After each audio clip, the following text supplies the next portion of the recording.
Olá, boa noite. Eu sou Nelson Carneiro. Estamos aqui no perfil Nelson Carneiro Carneiro, Sua Cidade e Seus Valores. Eu quero dizer para todos vocês que esse é um espaço oferecido gratuitamente a todos os candidatos. Né? Hoje nós podemos falar candidato, a gente fala com mais autoridade, né? Antigamente, há dias atrás, a gente falava em pré-candidato. Juliana, boa noite. É um prazer recebê-la mais uma vez, agora como candidata a prefeito do município de Niterói.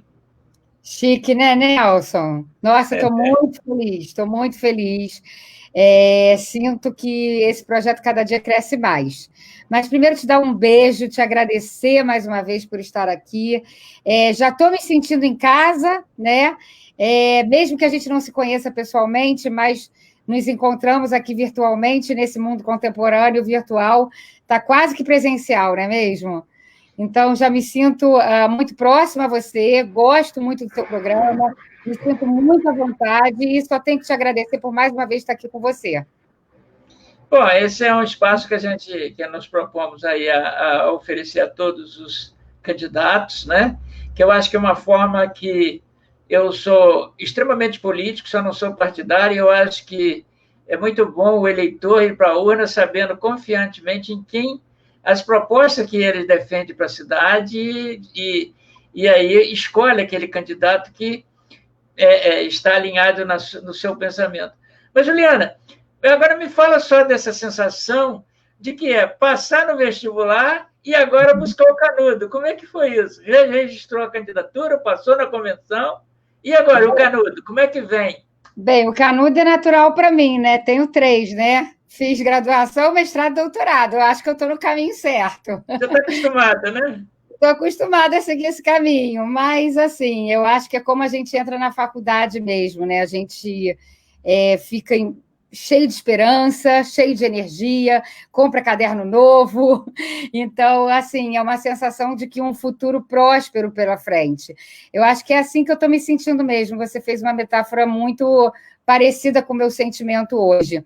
Eu encarei esses desafios todos que a gente passou, né, desde a escrita do plano de governo, que para mim foi uma coisa muito cara, no sentido de muito importante, né, e até a convenção partidária, porque o Partido Novo é um partido jovem mesmo, né? A gente fez 5 anos na semana passada, então todo esse amadurecimento político faz parte do partido, então a gente sempre fica relutante, né?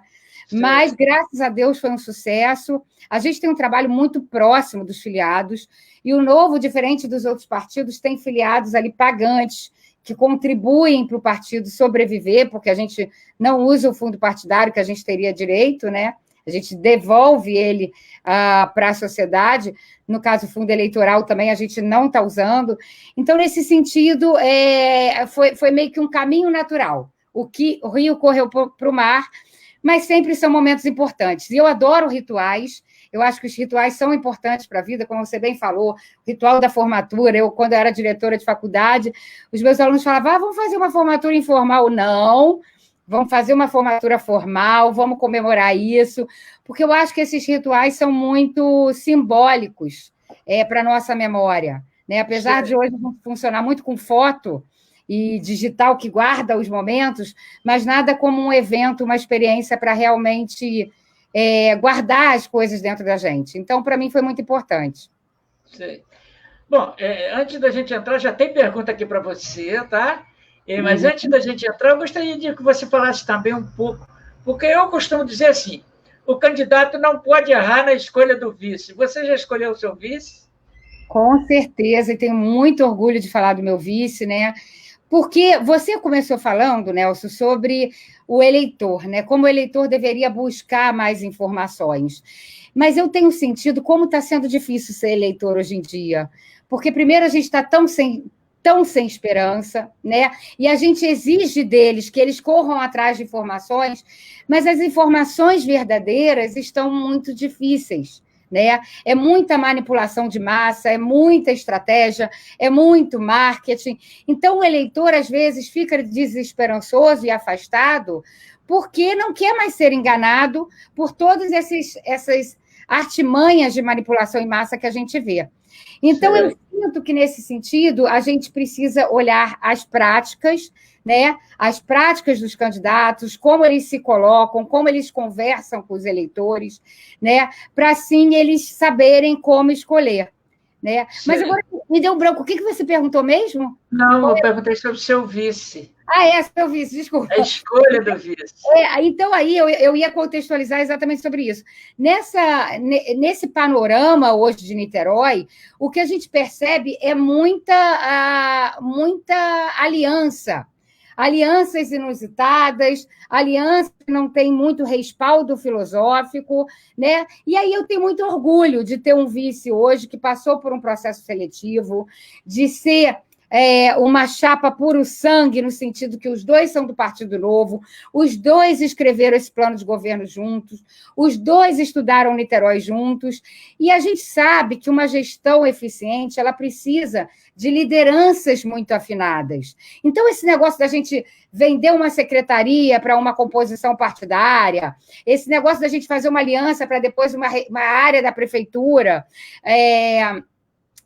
ser doada para um partido A ou B, isso, para quem nunca trabalhou em gestão, as pessoas podem achar natural. Mas, para quem já trabalhou com gestão de alta performance, sabe que isso é o início do fim, porque ali criam-se clãs dentro da prefeitura, né, com interesses diversos, e o famoso planejamento estratégico não consegue sair do papel, ele vira só uma teoria.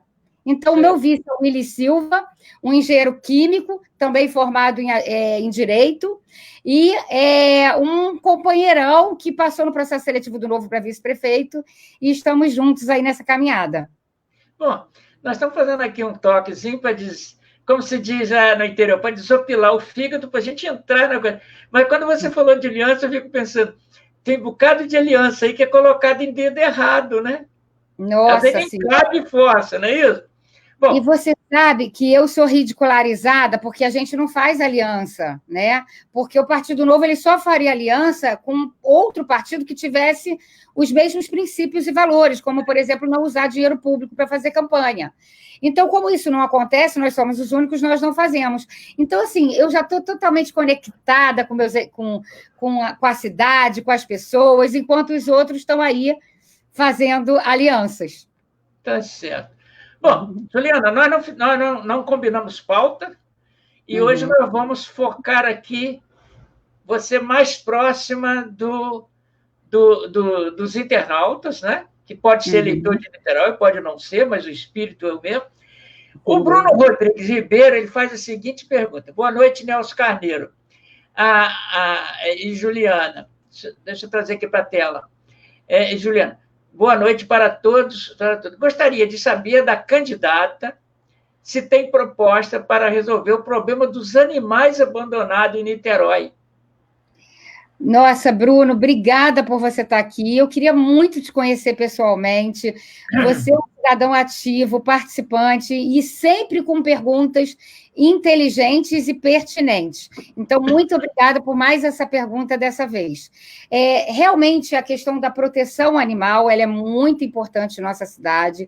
A gente percebe que hoje os protetores eles estão numa jornada muito abandonados, assim como os seus animais, né? Eles trabalham praticamente sozinhos, sem qualquer apoio da prefeitura. Alguns deles bancam do próprio bolso a castração dos animais que eles cuidam. E eu gosto de falar o seguinte, a gente precisa de uma política de proteção animal para além do PET, né, e para além da castração, porque a gente vê em Niterói, por exemplo, cavalos abandonados, a gente vê maltratos a gambás em algumas regiões de Niterói, como Engenho do Mato, né? Então, a gente vê porcos também abandonados. Então, isso tudo tem que estar num escopo sério de atuação da coordenação de proteção animal, né? No que tange aos animais abandonados, eu não tenho dúvida que a gente tem que criar uma parceria mais próxima com os protetores de animais. Eu venho conversando com eles, tenho lideranças muito fortes na cidade que nunca receberam qualquer amparo da gestão pública, e a gente vem conversando sobre modelos para a gente fazer isso de maneira eficaz, né? Que a gente consiga colocar um dinheiro público numa parceria, mas garantindo também um bom serviço à população, ou seja, um bom uso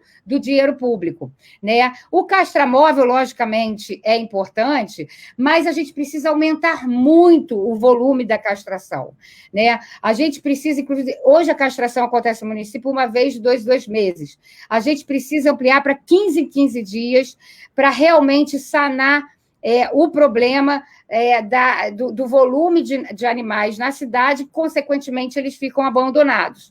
Então, é um tema que a gente precisa ter na frente.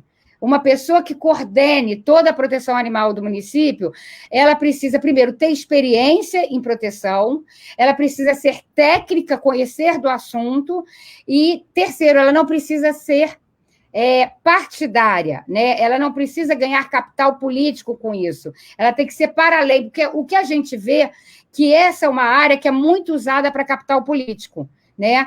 Eu vou atender aqui porque essa região eu consigo, eu tenho um grande volume de votos aqui, ou então pessoas que conseguem furar a fila da castração, porque também tem amizades ali. Então, o que a gente precisa é despolitizar e começar a fazer um trabalho sério realmente que a cidade precisa. Tá certo. Bom, a preocupação hoje é com os animais, com os irracionais. E os racionais que estão aí pela rua, morando embaixo das sacadas da orla, aí nos parapeitos da orla marítima. O que fazer com esse pessoal? O morador de rua.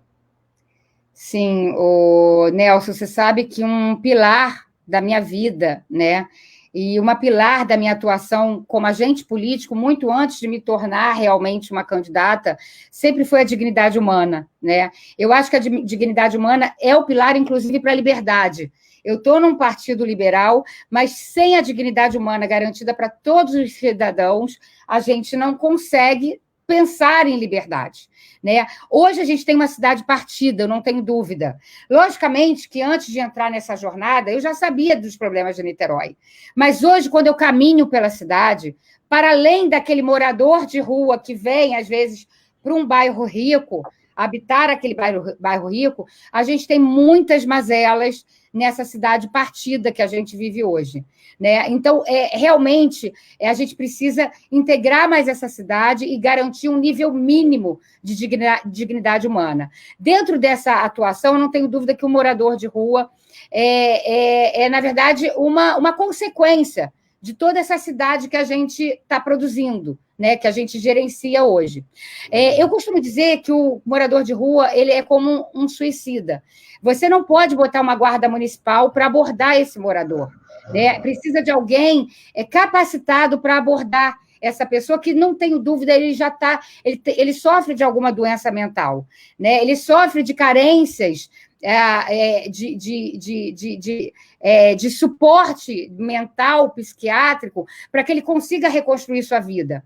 Então, só a abordagem como é feita hoje pela nossa gestão municipal já mostra o total descaso que eles têm sobre esse problema da nossa cidade. A gente precisa ter uma equipe de assistência social preparada para abordar esse morador de rua, levá-lo para um... E olha que nosso prefeito foi secretário de assistência social, sabe muito dos seus problemas, mas é uma das secretarias mais aparelhadas e politizadas que a gente tem dentro da nossa prefeitura. Então, só para concluir o raciocínio, então a gente precisa realmente ter uma abordagem multidisciplinar sobre ele, criar um retorno ao trabalho, a gente precisa criar hortas comunitárias, criar ações de reciclagem junto com a Clean, né, para que eles voltem através de inicialmente períodos pequenos de trabalho por dia, porque eles têm muito tratamento psiquiátrico para fazer, né? E depois, quando eles forem ganhando confiança na sua ressocialização, a prefeitura vai os deixando livre de novo, no sentido de que eles estão preparados para serem reintegrados novamente. Mas eles precisam de mais apoio, sem dúvida nenhuma, do que eles estão tendo. Bom, nós estamos aqui entrevistando a Juliana Beniz, candidata a prefeita do município de Niterói, e ela está falando aqui sobre situações, né? E agora a gente vai falar um pouco. Juliana, o Renato Quintanilha, ele diz assim: Juliana, o que você achou do resultado do IDEB de 2019 de Niterói? é compatível com o nível de investimento da cidade? Obrigada, Renato. Você também deve ser um cidadão atento, como o Bruno, e está acompanhando os indicadores que realmente nos ajudam a avaliar o serviço público do nosso município. E o IDEB é um grande problema. Como você sabe, Nelson, eu sou gestora escolar, na verdade, onde veio toda a minha experiência de gestão, veio no ambiente escolar, quando eu digo desde a educação básica até o ensino superior, ensino técnico, eu já atuei gerindo todos esses segmentos. E eu não tenho dúvida em falar para você que, para mim, uma das áreas mais preocupantes da atual gestão hoje é a nossa educação. A atual gestão hoje gasta R$ 1.300 por aluno, né? Muito mais do que muita mensalidade do ambiente privado da nossa cidade. A gente tem escolas excelentes em Niterói que cobram R$ 500 por mês. A gente hoje gasta... Quando eu falo a gente, somos todos nós, cidadãos niteroenses, investimos em nossas crianças R$ 1.300 por mês por aluno. Mas qual é a consequência disso? Qual é o resultado desse investimento? Não existe, né? Existe um abandono de nossas crianças. Eu tenho falado que nossas escolas são depósitos, não são escolas. É só ver o resultado que a gente está vendo da nossa educação. E aí eu tenho duas pontas de análise. Primeiro, a nossa escuta, como a gente vem escutando os pais, os alunos, os professores, e o que a gente percebe é que, por exemplo, o material escolar chega, às vezes, em setembro. O material didático já teve situação de chegar em julho, um livro chegar em julho, né? Merenda muito mal colocada, muito mal oferecida, com qualidade, às vezes, denunciada abaixo do necessário. A gente tem faltas de professores, a gente tem greves excessivas, né? Então, a gente tem uma situação de descontrole de gestão que a gente percebe nitidamente. Muitos pais me relatam que tem uma dificuldade de diálogo muito grande com os gestores das escolas, os diretores. Isso também é muito problemático, porque a escola tem que ouvir. A escola é um ambiente, antes de tudo, de escuta. E, por outro lado, tem o IDEB, que é o Índice de Desenvolvimento da Educação Básica. É um índice que é dado pelo MEC e ranqueia todas as cidades, os municípios do Brasil. Né? Em 2017, nossa cidade ficava em 3.199, um pouco mais de 5 mil municípios. Ou seja, para uma cidade, uma das que mais gasta no Brasil, você ter um IDEB em 2017 que te coloca no lugar 3.199 é um absurdo, né? É um disparate. Agora saiu de 2019, a gente ainda não tem um ranking total, porque as organizações ainda estão calculando esse ranking, mas o que a gente vê é que Niterói se afastou da meta estipulada pelo MEC. E Niterói não consegue atingir a meta desde 2011, mas agora a gente teve um afastamento histórico da meta, né? Então, com todo esse investimento, com royalties que obriga a gente colocar dinheiro na educação, a gente, em vez de se aproximar à meta, a gente se afasta. E, além disso, a gente tem esse resultado medíocre quando comparado com os outros municípios. Por exemplo, Maricá é o 10º do estado. Nesse sentido, Nelson, só para acabar, porque quando fala de educação eu não consigo ser sucinta, me desculpa. Eu não sei como é que eu vou fazer num debate, porque eu vou ter que pedir... Eu não sei o que você vai fazer com a série de perguntas que tem aí. Não, calma, que à noite a gente pode ficar até de madrugada aqui. Eu adoro. Mas, assim, gente, o que acontece? Eu preciso falar do posicionamento das escolas públicas municipais durante essa pandemia. Eu preciso falar sobre isso. Um município rico como Niterói não poderia ter abandonado nossas crianças da maneira que ele abandonou. Agora virou moda, agora está todo mundo indo para a mídia falar que já foi tempo demais. Mas eu estou há mais de 2 meses estudando as escolas pelo mundo, vendo os protocolos e vendo que é possível alguma ação de proximidade da escola com seu aluno. Nem que seja um drive-thru para um abraço com uma roupa toda protegida. Mas um abraço esses professores poderiam ter dado nos seus alunos. E o que a gente viu foi um abandono total. Eu estou andando essa cidade e eu estou vendo que as crianças da Zona Norte, da Zona Leste, da região oceânica, das comunidades, não estão em isolamento. Seus pais voltaram a trabalhar e elas estão largadas em lajes, em ambientes sem qualquer isolamento. Isso é um absurdo, é um crime. Os responsáveis deveriam ser criminalizados por essa atitude de abandono com as crianças. Mas como elas não votam, elas não têm voz. Então, é muito difícil, porque eu não tenho dúvida que se elas votassem, alguma coisa estaria sendo feita. Tá certo. Bom, Juliana, quer dizer, a nossa pauta hoje está direcionada pelos nossos internautas. Maravilha. Bom, nós temos aí candidatos em outros municípios dizendo assim, não aceito apoio de quem tem mandato, vereador quem tem mandato, é uma confusão tremenda. Mas o Marcelo Ornella, ele pergunta o seguinte, a cidade está vendida há anos, a cada vereador tem seu pedaço. Qual a sua proposta para acabar com essa prática? Gente, obrigada. Parece que eu combinei, né? E todas essas pessoas que perguntaram, não tem relação comigo. Então, perguntas maravilhosas. É porque realmente são muito pertinentes. Parabéns pelo seu público, Nelson. Isso é qualidade sua, que chama pessoas capacitadas para estarem aqui discutindo política. É verdade, Marcelo. A gente tem que falar sobre o atual mecanismo, né? A gente hoje tem uma gestão que aparelhou a Câmara. A gente percebe que toda votação que o prefeito coloca na Câmara, pelo menos 18 vereadores votam com ele, de 21. Isso é muito grave, porque isso não é democracia, isso é ditadura. É natural um prefeito colocar um projeto para a Câmara e ele sofrer um questionamento. Eu acho isso lindo. Eu tenho certeza que, se eleita, meus vereadores do Novo, que estiverem lá na Câmara, eles vão ser os primeiros a questionar os meus projetos, porque isso é natural. Então, o que eu quero é um governo de diálogo, efetivamente, um governo democrático, efetivamente.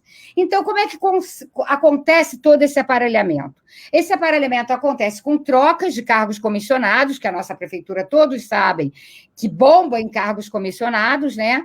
E também por moedas de troca de determinadas obras em certos bairros. Então, na verdade, os vereadores funcionam ali disputando verbas para seu reduto eleitoral, não sabendo eles que eles são representantes de todo o Niterói, né? E não apenas do seu reduto eleitoral. Ele precisa lutar pelas obras que efetivamente vão trazer melhoria para a cidade como um todo, e não apenas para o seu voto, para a sua reeleição, né? Então, nesse sentido, o que a gente precisa é desassociar a indicação de verbas para vereador A ou B. Vereador de base ganha verba, vereador que não é de base não ganha verba.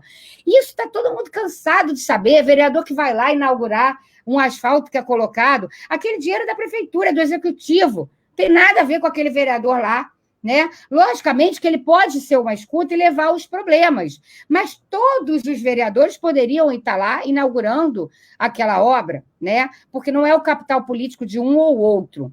Então, nesse sentido, a gente percebe que o chefe do executivo do nosso município é o primeiro a fomentar esse movimento, porque é a forma de fazer um cala-boca ali com os vereadores para que eles votem e se adequem ao mecanismo que o nosso chefe do executivo quer, que é a aprovação total das suas contas, dos seus planos, do seu plano diretor, enfim, tudo que ele queira submeter, ele tem ali a aprovação. Então, eu rejeito totalmente e vocês vão ver que a minha gestão será pautada no diálogo com todos os partidos, numa parceria incrível com o Legislativo, porque o presidente da Câmara de Vereadores é, sim, um líder tão importante quanto o prefeito, né? Então, eu valorizo a Câmara de Vereadores e eu acredito na democracia verdadeira, nata, como um bom legislativo forte, e, nesse sentido, a gente vai ser parceiro e construir e dialogar muito junto, mas não da forma aparelhada que hoje acontece. Certo. Bom, sabe que nós entrevistamos já 2 vezes anteriormente a Juliana Benício como pré-candidata. Hoje ela não está. Hoje ela é candidata a prefeita, é uma das primeiras chapas registradas, sua candidatura, né? E nós vamos aqui...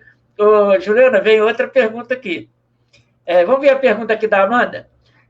Amanda Figueiredo. Juliana, Você possui algum projeto para a inclusão de crianças com alguma deficiência psicológica nas escolas e um plano continuado para inserção no mercado de trabalho? Olha só, bem profundo isso aí, né?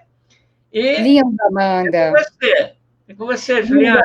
Eu vou te responder em 2 minutos. É só porque eu adoro ver os comentários aqui e vi que o Max deve ter chegado agora e não entendeu muito bem como eu coloquei, porque como eu usei a palavra drive-thru, não era drive-thru de carro, não, gente. É a criança, como se fosse um drive-thru, a criança, em cada horário, passaria na escola para dar um abraço no seu professor. É isso que eu estava propondo, não é de carro. Até porque tem escolas do município que nem têm acesso de carro.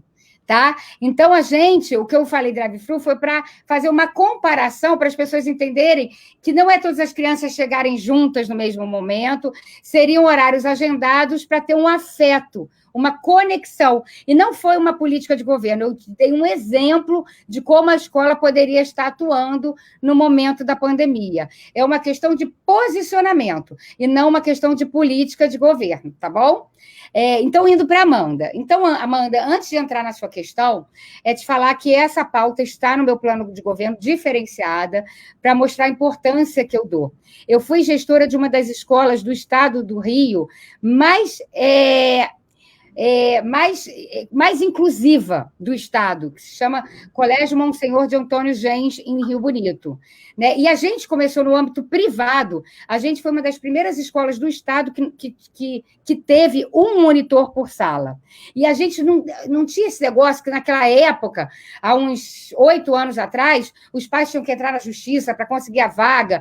Na nossa escola não tinha isso. Na nossa escola era um prazer receber algum aluno com alguma necessidade especial, porque a gente sabia que aquilo ali era trazer a realidade da sociedade para dentro do ambiente escolar, que é isso que o ambiente escolar deve fazer. Então, no caso da prefeitura, a gente precisa urgentemente garantir um número de monitores suficiente para o número de crianças que a gente tem. Hoje, o número que a gente oferece para a nossa cidade, para os nossos estudantes, é um número muito aquém do que é necessário, né? Inclusive, muitas mães que têm filhos com necessidades especiais reclamaram isso comigo. Então, a gente precisa garantir, né, o número adequado de monitores, falando que esse investimento não é apenas para os alunos com necessidades especiais, é para toda uma sociedade. Que você construir uma sociedade com uma heterogeneidade, com diferenças, é a coisa mais rica que você pode dar para o futuro dessas crianças. Esse professor, ele precisa tomar a rédea dessa turma, fazer o conteúdo, isso também está no meu plano de governo, que todo esse conteúdo oferecido pela escola, pelo conteúdo programático da turma, ele deva ser adaptado pelo professor e não por uma classe especial de professores. É o próprio professor que vai adaptar para o seu aluno, para que isso tenha realmente um respaldo do que esse professor quer ensinar para essa sala. E, por último, que eu também coloquei no meu plano de governo, é a questão da sala de recursos, que também a gente não tem hoje. A gente precisa garantir que tenha sala de recursos e um coordenador da sala de recursos em todas as escolas do município. Isso é lei, e lei tem que começar a ser cumprida pelas escolas públicas. Tá certo. Bom, é uma pena que a gente não pode falar o nome de todo mundo aqui, senão a gente não te faça mais uma pergunta. Mas tem uma aguinha aí, pode pegar. Tem uma aguinha aí. O meu marido chegou agora, eu estava morrendo de calor aqui. Eu vou falar baixinho para ele, mas todo mundo ia escutar. A lareira. Eu quero... Juliana, eu quero aqui parabenizar os internautas que eles estão fazendo colocações, perguntas pertinentes, passíveis de ser levado para a tela e com inteligência. Eu quero parabenizar. Está no momento da gente acabar com aquelas picuinhas, aquelas provocações e passar para o objetivo. Então, o William Silva ele faz a seguinte pergunta. Juliana, na sua opinião, como cidadã, onde a atual gestão municipal mais falha? Por quê? Olha, esse aí é meu vice, tá? Oi, Denise. Eu posso chamar do meu? Beijo. Obrigada por estar aqui. Ele está sempre junto de mim. Muito bom. Então, muito boa essa pergunta. E a gente sempre conversa muito entre a gente, né? Porque, logicamente, que a gente vê muitos problemas, mas são problemas como consequência. E eu acho que sempre o principal problema é aquele que origina todos os outros. Né? Quando a gente vê a qualidade da educação hoje, que é gravíssimo, que é uma qualidade muito ruim, muito aquém do que Niterói merece, a gente vê que, na verdade, isso é consequência de uma postura da atual gestão municipal que, na sua administração central, tem práticas indevidas, como, por exemplo, o loteamento da prefeitura. Né? Cada setor da prefeitura tem um dono, é um partido. Né? Então, isso é muito ruim, porque você não consegue que o planejamento estratégico seja efetivado. Todo esse aparelhamento também em relação ao capital político, que a gente vê certos cargos comissionados em certos setores que a gente ouve de servidores que trabalham num setor, por exemplo, que tem tantas pessoas comissionadas que nunca aparecem.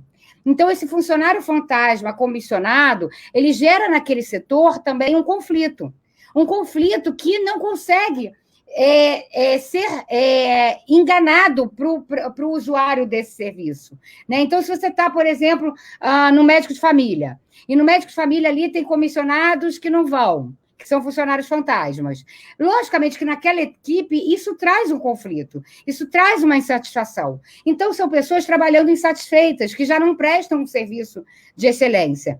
Então, essa origem da gestão municipal, essas práticas de corrupção que a gente vê hoje implantadas na nossa prefeitura, são muito graves, porque trazem consequência para todos os serviços que a prefeitura presta.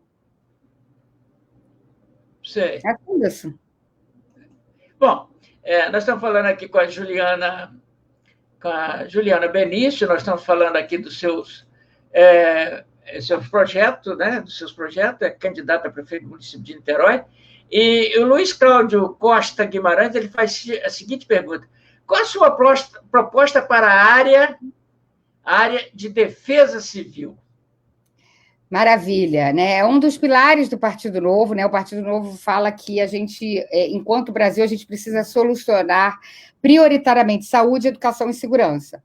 E eu não tenho dúvida que o município tem uma grande contribuição para a segurança pública, né? A gestão municipal. O que a gente vê hoje da gestão municipal é uma perfeita terceirização da nossa segurança. A gente praticamente abdicou dessa gestão, colocando os guardas municipais para serem fiscais de postura, porque, na verdade, se eles, na verdade, fiscalizam os ambulantes, isso seria uma atribuição de um fiscal da economia, do âmbito da fazenda, e não do âmbito da ordem pública, né? Então, você desvia a função totalmente do guarda municipal, que está atuando junto aos moradores de rua, que está atuando junto aos ambulantes, e não realmente trazendo segurança para o cidadão, e acaba buscando a polícia militar por meio da parceria que é o Niterói Presente e o PROEIS.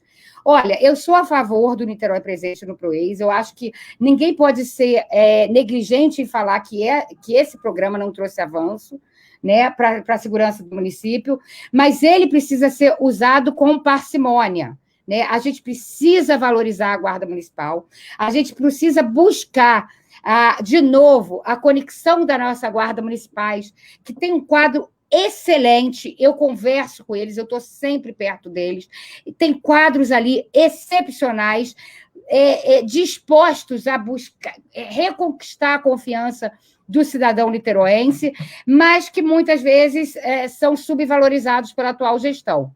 Né? Então, a gente precisa trazer a valorização, reaproximação da Guarda Municipal, a gente precisa investir em tecnologia, eu tenho uns estudos que estão no meu plano de governo, falando de que tipo de tecnologia que a gente pode trazer para Niterói, um município que tem royalties e que pode, sim, investir em mais tecnologia para a cidade, e buscar, a partir prioritariamente da valorização da guarda, do diálogo com a guarda, da reformatação dessa guarda perante o cidadão e do investimento em tecnologia, buscar como complementar a estratégia a parceria do Niterói Presente do PROEIS. Porque a gente tem que lembrar que esse programa, utiliza uma mão de obra da Polícia Militar das folgas e das férias. Ou seja, você está precarizando a mão de obra. Esse policial que você paga, ele já é pago pelo Estado, pelos nossos tributos. Né? O nosso tributo paga esse policial pelo Estado, depois a gente paga novamente esse benefício pelas férias e pelas folgas. Então, a gente tem que ter cuidado para utilizar um programa como esse, porque nada mais é que a precarização da mão de obra. Né?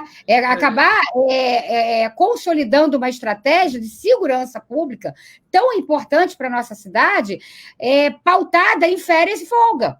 Né? Isso é um absurdo. E fora que não é da sua gestão, que a articulação não é sua. Eu acho perigoso. Tá certo. Mas ele perguntou também, dentro disso aí, eu acho que eu não conduzi bem a pergunta, mas ele falou da defesa civil, é aquela, por exemplo, que age no momento dos sinistros, né? As chuvas hoje, não podemos ter um pingo d'água no alto do morro, que daqui a pouco está rolando alguma coisa aqui que não nos agrada. Quem está embaixo. Imagina quem está em cima. Você foi claro, você foi super claro na pergunta, e ele também. Mas eu que, na verdade, acabei me antecipando, porque fiz uma leitura errada da pergunta. Mas vamos lá. Vamos falar sobre a defesa civil. Agora ele voltou. Estou ressalvando, por gentileza. Eu queria dizer aqui.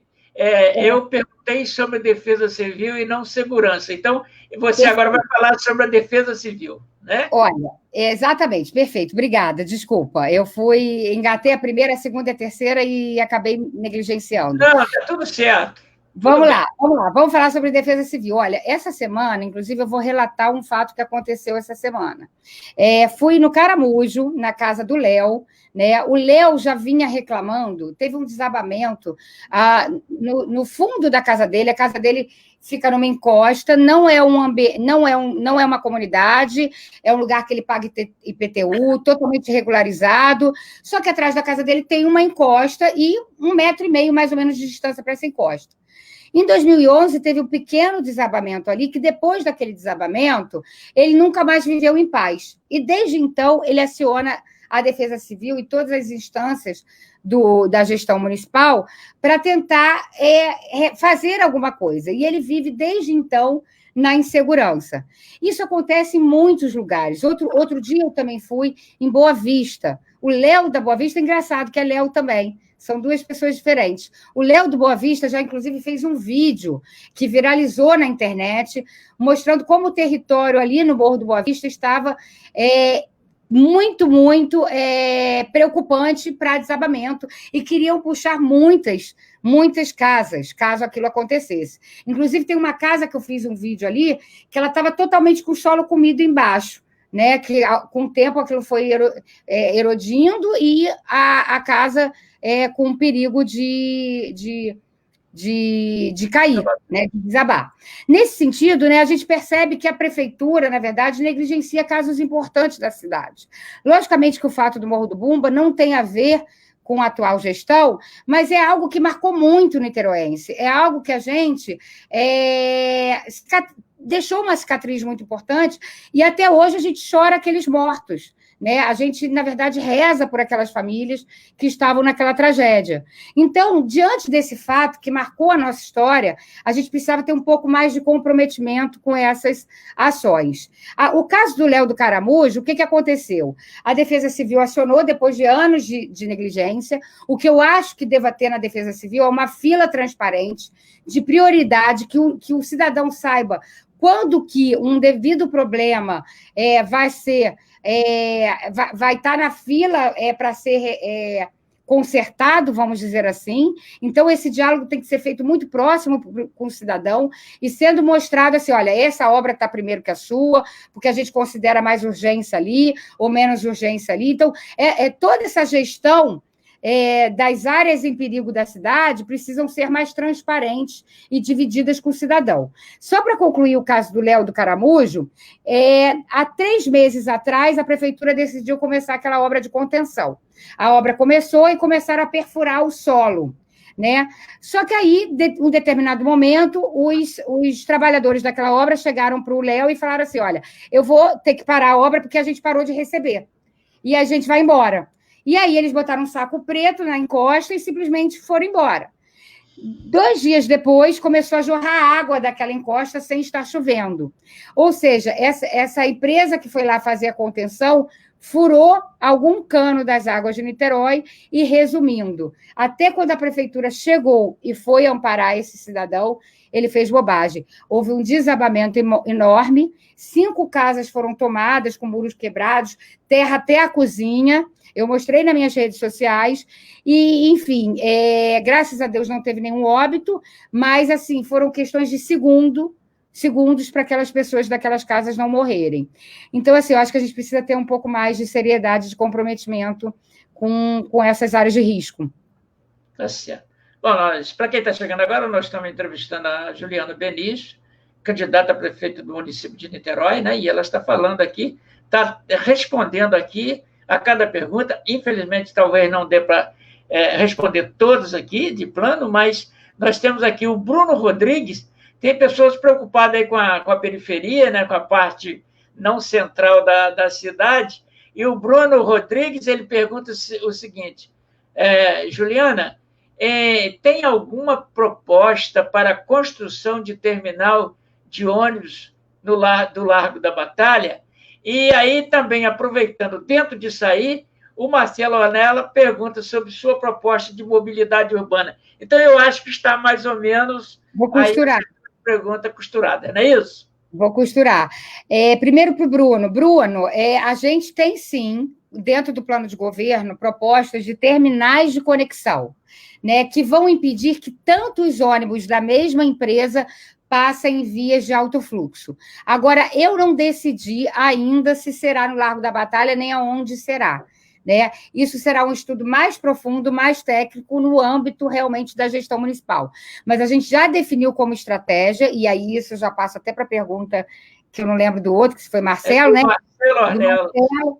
Eu já costuro com a do Marcelo, que uma das propostas para a mobilidade é a criação de terminais de conexão para realmente evitar que as vias de alto fluxo da cidade, como a Alameda, como Roberto Silveira, elas não tenham ônibus da mesma empresa engarrafados um atrás do outro.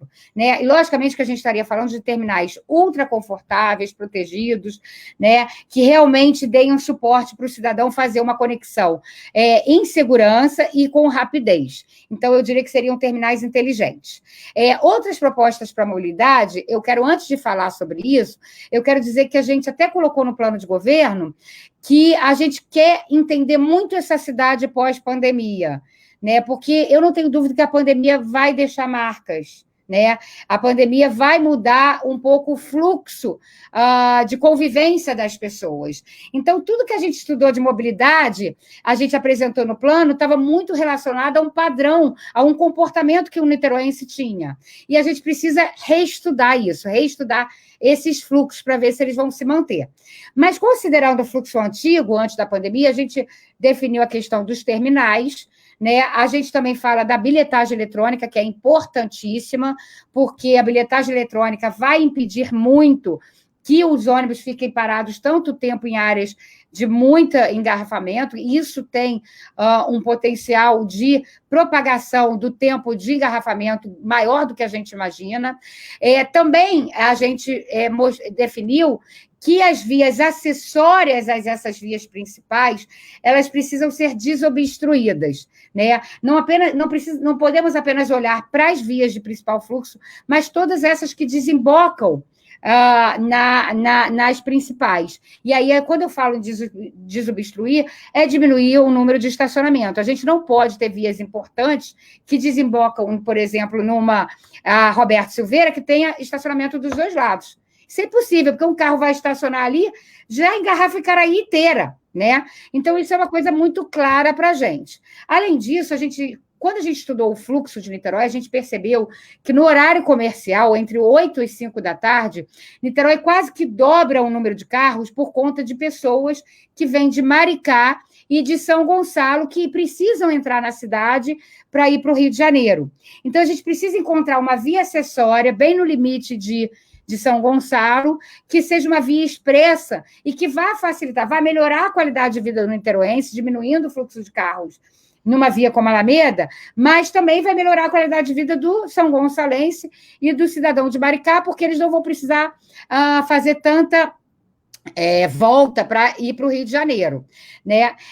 Fora isso, ordem urbana, né? Realmente fazer valer a lei, fiscalizar. A gente percebe que o horário escolar é feita muita vista grossa, às vezes, por exemplo, o estacionamento de vans. A gente precisa organizar, ter uma parceria com as escolas, né? Ter uma parceria com os motoristas de aplicativo e com os taxistas, que, inclusive, eu quero dialogar mais próximo deles, que, por exemplo, que eles tenham um comprometimento do embarque e desembarque em vias muito importantes da cidade sejam feitas muito rapidamente, ou eles busquem alguma área de maior conforto para esse embarque e desembarque. Enfim, um trabalho também de sensibilização em prol da ordem, que é importante e que só um governo comprometido com o que é certo e não com capital político vai conseguir fazer. Tá certo. Bom, eu vou te fazer uma pergunta, vou fazer uma pergunta a você agora, porque tem a jornalista Sandra Figueiredo, ela tem uma visão muito, muito boa sobre política, né? Então, ela faz essa pergunta, era uma pergunta até que a Sandra parece que adivinhou, que era uma preocupação minha, que eu ia te fazer essa pergunta e ela já antecipou. A Sandra Figueiredo, que a gente agradece aí o seu acesso, ele diz assim: boa noite, Nelson e Juliana. Candidata, qual a sua proposta para melhorar a urbanização do centro da cidade? Niterói tem belíssimos cenários, mas a porta de entrada é um caos. Bom, já está dentro daquilo que você vinha desenvolvendo e que eu estava com essa pergunta, mas eu agradeço a Sandra, porque ela fez a belíssima pergunta, e talvez eu não tivesse a capacidade de fazer essa pergunta do jeito que ela fez. Tá bom, Juliana? É com você. Muito bom. Eu costumo dizer que, obrigada, Sandra, obrigada ter alguém do seu gabarito aqui me assistindo, perguntando, contribuindo. Beijo enorme. Obrigada mesmo. Então, falar do centro, né? Eu costumo dizer que o centro de uma cidade é o coração da cidade. Então, se ele está feio, se ele está abandonado, se ele está com pouca empresa, está com muito alugue-se, é porque esse coração não está batendo muito forte, não. Então, a gente olhar para o centro de Niterói é a gente saber diagnosticar, fazer um raio-x da nossa economia. E é justamente assim que nossa economia está. Niterói perdeu 22 mil empregos na gestão do Rodrigo Neves. Isso entre criação de empregos, o saldo entre criação de empregos e desempregados, a gente chegou a um saldo negativo de 22 mil. Mas antes disso, antes de ser um centro econômico e virtuoso para a economia, a gente precisa ver como esse centro é zelado, né? Eu venho falando muito dos fios, né? Da falta de fiscalização da concessionária. A fiscalização da forma que os fios são colocados é feita, é atribuição do município, e cabe ao município multar a concessionária, mesmo que essa concessão seja de âmbito federal, né? Então, cabe à Prefeitura de Niterói multar a Enel e fazer valer a lei. Porque eu fui no centro, andei o centro inteiro e fui lá tirando foto dos fios, daquela fiação, daquela poluição visual que a gente vê. Tem certos postes que tem 30 fios e o permitido são 5. Então, aonde está essa fiscalização? Aonde está esse cuidado de uma coisa tão básica que nem cabe a você, só cabe a você fazer valer a lei, né? Eu vi negócios ali no centro que praticamente o cliente não consegue ver a propaganda lá, o layout da loja, porque tem fio na frente, aqueles fios caindo, feios, né? Então, assim, toda essa parte de zeladoria, limpeza do centro, muito ruim, muito feio. A Avenida Amaral Peixoto, ela teria que ser um reduto realmente mais sofisticado da nossa cidade, ainda mais por uma cidade que tem royalties, que é muito rica. Gente, Niterói é a 10ª arrecadação per capita do Brasil. Vocês têm noção do que isso significa? O tamanho da riqueza que essa cidade é dentro do Brasil? Então, o mínimo que se tinha que ter é um investimento maior na nossa Amaral Peixoto. Iluminação. E, por último, gente, é algo que é urgente. É fazer realmente uma fiscalização de ordem pública, né, para segurança, para que os negócios que estão ali no centro consigam fechar 19 horas, porque quem sai 19 horas, o centro já está tomado pelo crime, pela desordem, né? Então, como garantir que uma pessoa que abre um negócio do centro possa trabalhar até as 20 horas? É só a prefeitura que pode garantir isso, aumentando a iluminação. Também defendo que o centro possa realmente abrir completamente para habitação, que as pessoas possam habitar, e aí entra na sua pauta do plano urbanístico. Então, nesse sentido, há muita coisa que se fazer no centro, mas são coisas simples, são coisas de uma gestão cuidadora, né? E o que a gente vê é um abandono. Então, eu acho que o centro é um dos problemas mais fáceis que a gente tem para resolver quando a gente tiver realmente uma gestão comprometida com o zelo da cidade. Tá certo. Bom, o Amaury, ele comentou também sobre a situação da Ponta da Areia, que você já dissecou aí com relação ao centro, né? Que Ponta da Areia é centro praticamente, né? Ele faz uma crítica, mas eu vou aproveitar uma outra pergunta dele aqui, porque a outra você já deixou aí as definições do que você pretende fazer, mas a Amaury pergunta, a Amaury Evangelista pergunta, Dona Juliana, quais são os seus planos para a classe de empresários que são geradores, deve ser de emprego e riqueza, criadores de impostos, etc., que eu acredito que seja isso, que ele esteja voltado para isso. Eu estou até vendo se não tem continuidade, mas eu acho que já dá para a gente entender, né? Eu estava até vendo se ali na pergunta dele não tinha continuidade da pergunta, mas não tem, não. Realmente para aí. Mas deu para entender, né? Então, a gente está falando aqui de ambiente de negócios, né? O que eu vejo é que a prefeitura tem uma grande responsabilidade pela geração de um bom ambiente de negócios, né? Uma prefeitura com credibilidade, parceira do cidadão, parceira do empresário. E quando eu digo isso, não é parceira na propina, não é parceira dessas coisas ilícitas, né? É no sentido de falar assim, você quer abrir um negócio em Niterói? Caramba, que legal! O que eu posso fazer para te ajudar? O que eu posso melhorar para você? Né? A pessoa está vindo para Niterói abrir um emprego, gerar emprego, gerar renda, pagar imposto, né? Iluminar as ruas, trazer festa para a cidade, enfim. Então, o que a gente vê hoje é que o empresário, quando chega na cidade, ele tem um código de postura super poluído, com 1000 regras indecifráveis, muitas vezes, que acabam dando muito poder para os fiscais, né? Deixando o empresário muito desassistido nesse sentido, né? E, às vezes, para conseguir um alvará, ele precisa passar por 3 secretarias, dependendo do negócio que ele precisa. E isso é insano, porque, na verdade, o empresário que vem chegar na nossa cidade, ele devia conseguir abrir um negócio em um dia, né? Fala assim, olha, que está aqui, você se responsabiliza, essas são as regras, você vai aí, toca o seu negócio, o que eu puder te ajudar, você me chama. Eu acho que essa deveria ser a postura. E hoje a postura não é essa. A postura do ente público é de predador. Ele está sempre buscando uma forma de ser sócio do empresário. De que forma que ele pode ser sócio do empresário? E isso é muito ruim. Eu não tenho dúvida que um governo digitalizado, desburocratizado, que não quer vender dificuldade não quer gerar dificuldade para vender facilidade.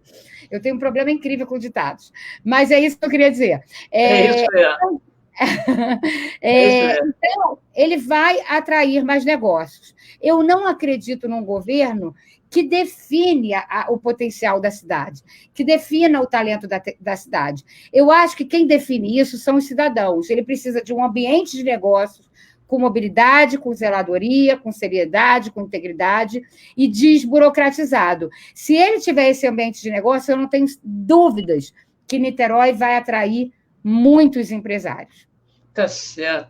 Bom, Juliana, uma coisa que me assusta, né? E realmente o Marcelo Ornella lembra ali, que é uma situação que a gente está vendo muitas prefeituras do interior fazendo do IPTU a grande fonte, a grande receita. Com a taxa do lixo, o IPTU, e agrega, e tem que pagar, e se não pagar é um problema sério. E ele pergunta, e eu também comungo com essa pergunta do Marcelo Ornella, sobre esse IPTU altíssimo. Você paga IPTU em Niterói, Juliana? Lógico que eu pago, inclusive pago há muito tempo, eu sou nascida e criada, nunca me mudei dessa cidade, então já contribuo para essa cidade desde a minha vida adulta, que foi com 18 anos, porque eu casei com 19, já estava pagando IPTU fora da casa da minha mãe com 19 anos. Mas, enfim, sempre sofri, né? Niterói realmente tem um dos IPTUs mais altos do Brasil, IPTU per capita. É o IPTU per capita mais alto do Estado. Quando a gente analisa a arrecadação do município, a gente vê que a gente arrecada mais de IPTU do que de ISS, o que não é comum pelo Brasil. O que mostra que, na verdade, a geração de riquezas da nossa cidade vem do imposto patrimonial, ou seja, são das nossas praias, é da localização da nossa cidade, não é da nossa economia, não é da forma que essa cidade é gerida, né? Niterói arrecada mais IPTU do que ISS, é muito emblemático. Em nosso plano de governo, a gente coloca que a gente precisa de uma auditoria no IPTU. E sim, depois de avaliada e feita todas essas auditorias, é um caminho natural de um partido de direita como o Novo buscar mecanismos para diminuir esse imposto. Ainda mais num município que tem os royalties não devem ser usados para subsidiar as contas comuns do município, logicamente que não, mas a gente acaba tendo respaldo de ter um colchão para os investimentos do outro lado. Então, a gente deveria realmente dividir um pouco essa riqueza com o cidadão e não precarizar tanto esse cidadão no sentido de explorar tanto ele com esse IPTU tão alto. Outro caminho, no que tange a arrecadação, que a gente defendeu também no plano de governo, é a uniformização da alíquota de ISS para 2%. Hoje, a alíquota do nosso município está entre 2% e 5%. E não tem lógica nenhuma, porque uma atividade é 5%, porque outra é 4%, porque outra é 2%. Não existe lógica nisso, a não ser o lobby de cada setor com a prefeitura, né? Nesse sentido, a gente colocou que a nossa proposta é uniformizar por baixo e fazer com que toda a alíquota de toda a empresa de serviços de Niterói seja de 2%. A gente sabe que fazendo isso vai muita gente se formalizar, porque o caminho para uma economia virtuosa é a formalização, né? Então, a gente precisa garantir esse caminho, né? 5% é muito para o empresário, é quase que um sócio dele. Então, a gente vai uniformizar em 2%. Bom, tem muita gente chegando agora, eu quero dizer que nós estamos entrevistando a Juliana Benício, nós estamos chegando ao final da nossa entrevista, nós já estamos aí com quase 60 minutos de entrevista, e ela está sendo, nós estamos explorando muito bem aí as suas propostas, mas eu espero que em outra oportunidade a gente volte a falar mais sobre ter outros pontos, né, Juliana? E eu vou estar sempre aqui à disposição, tá certo? Mas eu gostaria aí, eu quero te dizer que a qualidade do nosso internauta foi muito importante. Tem perguntas aqui que eu não trouxe para a tela, porque eu acho que pergunta pessoal, de cunho pessoal, eu acho que ela tem que ser dirigida, pode ser dirigida até diretamente à pessoa. Tem outras indagações, por exemplo, com relação a valores que pode ser, hoje o candidato tudo dele está depositado no TRE, e as pessoas têm a liberdade. Então, a gente não vai fazer nenhum confronto aqui pessoal. Eu quero parabenizar aqueles que fizeram perguntas racionais e agradecer muito a sua gentileza em compartilhar seu programa de governo aqui com a gente, com os munícipes, né, de Niterói. Juliana, você tem aí o tempo que você achar necessário para você deixar uma mensagem aí para esse povo que você começou dizendo que a política está muito desacreditada. E é muito duro quando a gente vê o internauta dizendo assim, está loteado, está vendido para o vereador tal, está vendido para o deputado tal, está vendido para o partido tal. Eu quero que você deixe uma mensagem aí para essas pessoas que estão descrentes da política. Se tudo pode começar de novo. A gente não tem outro jeito, Nelson, tem que começar, a gente tem que resetar, né? Apertar aquele botão delete e começa de novo.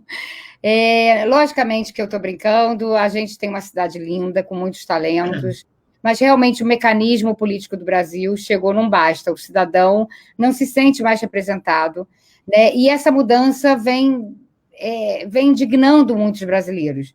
Eu sou um pouco parte dessa indignação. Eu nunca fui política e decidi entrar para a política justamente pelo tamanho da minha indignação, de ver coisas simples, com um orçamento que já estava ali, poderiam ser entregues para as pessoas, levar mais dignidade para a vida das pessoas, e nada era feito. Simplesmente as pessoas enriquecendo, e a gente não aguenta mais ver as notícias dos jornais, políticos presos, gestores que vão para a cadeia depois de saírem de um cargo público, né? Então, eu estou num partido que busca reescrever essa história que você está dizendo, porque todas as práticas, antes da gente virar mandatário, já são muito diferentes, são muito difíceis, porque o sistema é pesado demais, é grande demais, e muito difícil de vencer toda essa estrutura, mas eu tenho certeza que a gente vencendo, a gente consegue ter efetivamente um governo livre. E é por isso que eu falo para todos que estão aqui hoje, olhem a prática dos seus candidatos. Às vezes, falar é muito fácil, mas as práticas, as formas que eles se posicionam nessa caminhada agora que começa, é muito importante. Se tem candidato que compra voto, ele não merece seu voto. Se tem candidato que faz reforma na sua casa, ele não merece seu voto. Se tem candidato que faz churrasco para ganhar seu voto, ele não merece seu voto, né? Então, a gente precisa olhar a prática, né, para entender realmente quem vai estar preparado para assumir um caminho de integridade daqui para frente. Eu só tenho a te agradecer, sempre é muito bom estar com você, agradecer a todos que estiveram aqui, quem quis fazer pergunta pessoal, eu tenho uma live que é toda terça, 7h30 da noite, que eu não tenho filtro, pode perguntar o que quiser, meu marido fica lá lendo todas as perguntas para mim, igual o Nelson fez hoje, e a gente responde sem filtro. Então, se você quer fazer uma pergunta, enfim, que tem curiosidade sobre mim, vá lá, me assista às 7h30 da noite no meu Facebook, vai ser um prazer ter você. Eu acho que o agente público tem que se colocar mesmo à sociedade, tem que estar preparado para escutar o que tiver que escutar e ter firmeza da sua postura, e isso eu não tenho dúvida, eu tenho de sobra.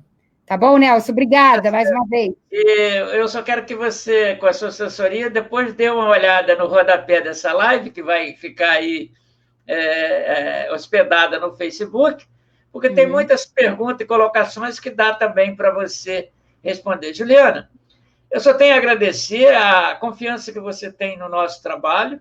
A gente vai continuar aqui contribuindo com esse processo, que é o processo democrático, né? Eu quero parabenizar aí as perguntas que foram dirigidas a você, e eu me senti confortável aqui só administrando essas perguntas para você. E muito obrigado e sucesso aí na sua caminhada, tá legal? Grande beijo, boa noite. Boa noite. Só um minutinho que eu vou encerrar aqui, tá? Beijo.